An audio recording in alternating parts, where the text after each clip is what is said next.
Bonjour, bonjour. Ah, bonjour de la batte. Avant de s'embarquer dans une histoire à dormir debout, nous tenons à vous informer qu'il s'agit d'un nouveau format de vidéo. Dans ce nouveau format, nous allons vous parler de la vie, des actes ainsi que des anecdotes de personnalités diverses. On retrouvera des politiciens, des sportifs, ainsi que des délinquants. Responsable, mais pas coupable. Comme vous avez pu le voir sur la miniature, aujourd'hui, nous allons retracer la vie de Pablo Escobar. Yo soy Pablo Emilio Escobar Gaviria.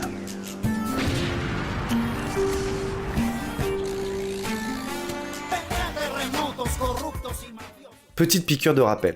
Comme la majeure partie des Colombiens, Pablo naît dans la pauvreté.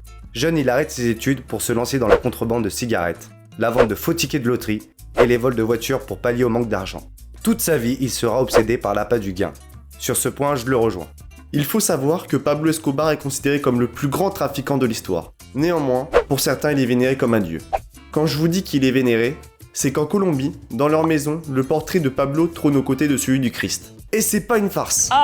Tout commence une belle après-midi. Avec son cousin, il fait le pari fou de gagner 1 million de dollars en 5 ans. Dans le cas contraire, s'il échoue, il devra se tirer une balle dans la tempe. Ça va mal tourner cette histoire. Ah bah c'est pas les petits paris qu'on se lance à la cour de récréation, hein, c'est moi qui vous le dis. Ces plantations de cocaïne sont tellement importantes qu'ils n'arrivent plus à écouler les stocks. C'est moi qui les ai plantés. Plantés. Pour résoudre le problème, il devient le premier trafiquant de drogue à établir des routes de contrebande entre la Colombie et les États-Unis. À l'aide de sa flotte d'avions, il transporte 80 tonnes de cocaïne dans les années 80, ce qui fait de lui l'un des hommes les plus riches au monde, avec une fortune estimée à 54 milliards de dollars. Il a même acheté une île pour faire transiter sa cocaïne. Comme moi j'ai le pognon, entre guillemets, Oui. Je m'en cache pas. Hein. Riche comme Crésus, il organise des courses automobiles Renault. À votre avis, pourquoi Carlos Ghosn est en tôle? Il construit un zoo dans son jardin, même si on peut plutôt appeler ça un parc national. Il organise également des orgies accompagnées par des feux d'artifice. Lors d'une de ces soirées, il ordonne même de jeter des grands crus importés de France, car je cite, « La date est dépassée, ils sont périmés ». No. I'm driving. Propriétaire de club de foot, 1700 employés sont à sa disposition, prêts à combler ses moindres désirs. Après, c'était pas forcément une bonne chose de bosser pour lui, car il était du genre torture psychologique, si vous voyez ce que je veux dire. Son réseau, vous le connaissez tous. Il s'agit du cartel de Medellín, qui se trouve en concurrence avec d'autres réseaux, comme celui de Cali. Leur façon de procéder semble peu radicale. Assassinat d'officiers de police, de juges et de politiciens. Ses ennemis orchestrent le premier attentat à la voiture piégée. Une bombe de 500 kg est déposée devant sa maison, éparpillant du verre sur 1 km à la ronde. L'explosion rend sa fille sourde, ce qui déchaîne sa colère envers les autres cartels. C'est à cette période que Pablo est adulé par la population, car il entreprend des constructions d'hôpitaux, d'écoles et d'églises. Ses activités en faveur des pauvres lui valent même le surnom de Robin des Bois. Il est élu suppléant à la Chambre des représentants de Colombie, en espérant devenir un jour président. Sous la lumière des projecteurs, le gouvernement découvre son casier judiciaire. Pour la petite histoire, il affichait un large sourire sur la photo. Il demandera même à la police de lui tirer le portrait à plusieurs reprises, tout en cherchant son meilleur profil.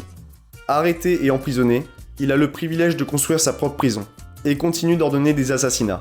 Les gardiens n'ont même pas le droit de pénétrer à l'intérieur de sa prison. Il s'évade par un tunnel construit en même temps que la prison.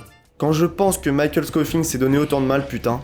Dorénavant recherché par les gouvernements colombiens et américains, la cruauté d'Escobar atteint son paroxysme lorsque l'autorisation d'extradition est établie par son pays. L'une de ses citations est devenue célèbre. Plutôt une tombe en Colombie qu'une cellule aux États-Unis. Ce qui ne l'empêche pas de partir en voyage et de visiter la Maison Blanche.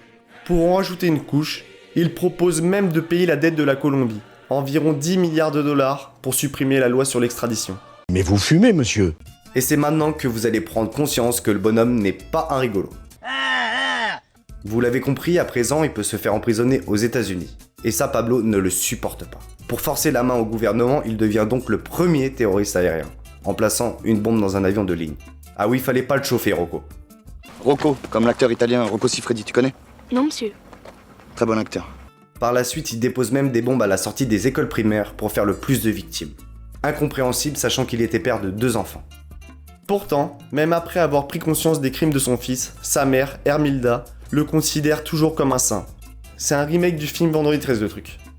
Bon, c'est pas étonnant, car après le boulot, à la maison, il devient un père exemplaire, et un mari aimant malgré ses nombreuses maîtresses.